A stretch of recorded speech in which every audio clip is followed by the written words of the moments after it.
Bonjour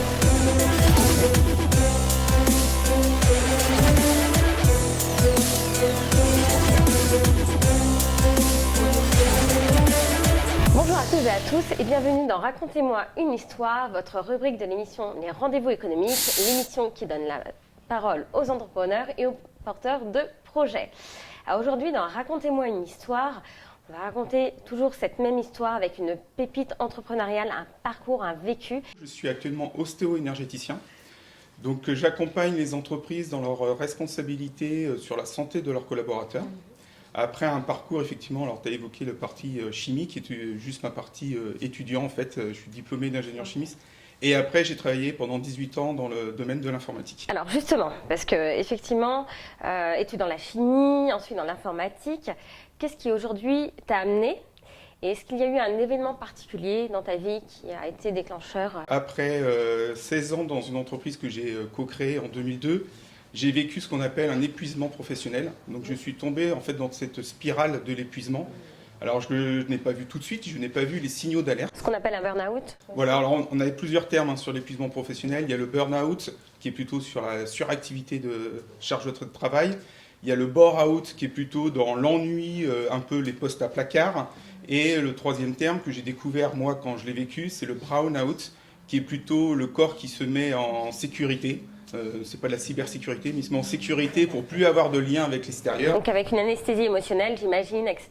Voilà, c'est le mental ou le physique qui a l'impact sur l'autre et le corps, un matin, ne répond plus et disjoncte. Et aujourd'hui, en fait, qu'est-ce que ça t'a fait réaliser? Et parce qu'en général, un burn-out, c'est parce qu'on n'est plus en phase avec ses valeurs, avec son chemin de vie.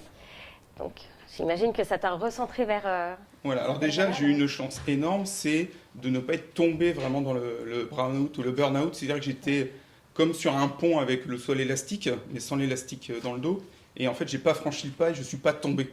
C'est vraiment, j'ai pris conscience un matin juste avant de tomber. Donc, ce qui m'a permis de gagner beaucoup de temps et de ne pas sombrer dans une grosse dépression, voire être sous médicaments pour résoudre le problème du burn-out ou du brown-out.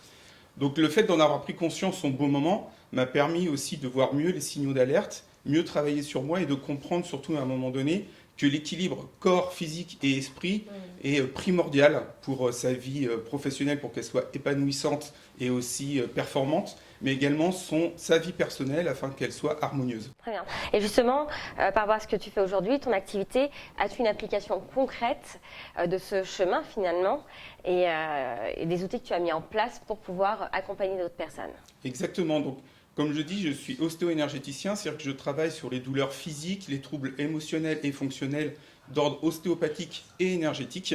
Donc en fait, vraiment allier le corps physique, mais également le mental et l'émotionnel. Et là, j'accompagne les particuliers ou les entreprises pour sensibiliser les salariés à toute cette thématique, mais également intervenir dans les entreprises pour proposer des séances lorsque les personnes ont ce genre de soucis. Alors des séances, alors tu fais du massage, ça se passe comment? Tu fais des soins énergétiques de quel type, en quelques mots? Alors je propose, en fonction du motif de consultation du salarié, différentes choses. Soit ce sont effectivement ce qu'on appelle des normalisations plutôt articulaires, donc quand ce sont des problèmes notamment de dos, ce qu'on trouve beaucoup en entreprise, et notamment après cette période de télétravail un peu subie et pas forcément dans les bonnes conditions. Donc les salariés se plaignent beaucoup de douleurs au dos, soit au cervical ou au lombaire. Les fameux TMS aussi. Exactement. Donc là, je vais plutôt travailler comme travaille un ostéopathe, un chiropracteur ou même un rebouteux. Et puis quand on est sur la partie plutôt mentale ou émotionnelle, là effectivement, je vais plutôt intervenir en soins énergétiques pour travailler sur les blocages émotionnels des personnes et leur donner des outils aussi pour continuer à travailler ce travail chez eux. Très bien.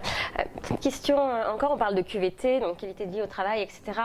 La santé, j'ai vu que tu disais une petite différence sur un de tes posts, d'ailleurs, je vais les fouiller un petit peu. Effectivement, sur mon dernier post LinkedIn, on parle beaucoup depuis plusieurs années du bien-être en entreprise ou du mal-être en entreprise, de l'acuité, la qualité de vie au travail.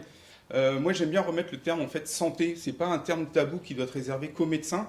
Si on prend la définition de l'OMS sur la santé c'est un état complet de bien-être physique, mental, sociétal, auquel moi je rajoute émotionnel, qui est aussi très important. Et la santé ne consiste pas simplement en l'absence d'une maladie, d'une pathologie ou d'une infirmité. Donc à partir de là, la santé, on en est tous responsables. On est responsable de sa santé. Et moi, je pense qu'en tant qu'employeur, on peut aussi être responsable de la santé de ses collaborateurs en les sensibilisant sur les sujets et en leur apportant des outils, des plans d'action en entreprise. Alors aujourd'hui, justement, face caméra, comme ça, si tu as un message à passer, ce serait lequel, en quelques mots? Eh bien, le message important, c'est que l'équilibre corps, physique et esprit est vraiment primordial pour votre propre épanouissement professionnel, mais aussi une vie personnelle harmonieuse. C'est super, très bien. Et où est-ce qu'on peut te retrouver? Alors, on me retrouve sur les réseaux sociaux, LinkedIn, Facebook, et également sur mon site internet frédéric-pau.fr. Très bien. Mais écoute, merci beaucoup Frédéric. On peut Merci l'applaudir.